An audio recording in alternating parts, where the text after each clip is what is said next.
Okay, so as I said, the type we're doing for panoramic radiography is linear tomography. And the way to kind of appreciate this is kind of like X-rays in its most basic format. Have any of you ever had to have something like a chest X-ray in hospital? No? Okay. So in this area here, could you imagine that on the fulcrum or the focal plane, you're the person kind of lying down on a bed, okay? And around you is an X-ray unit. Now, if I say the word reciprocate, what does that mean to you guys? Like giving back. Giving back, okay? So for instance, I have a conversation and you give back, okay? So if we have an X-ray unit and we have a receptor, if they reciprocate, that means as they move, what's going to happen?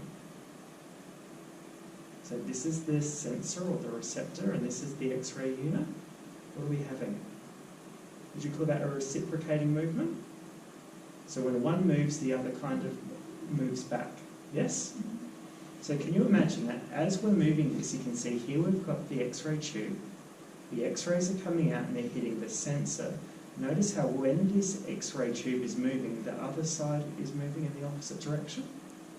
And this is what we call linear tomography. So we actually have a sensor or receptor moving along with an X-ray tube. So when you now think about someone in a panoramic unit, you've got an area where the X-rays are coming out, usually behind your head, and then you have a sensor moving around in front of you.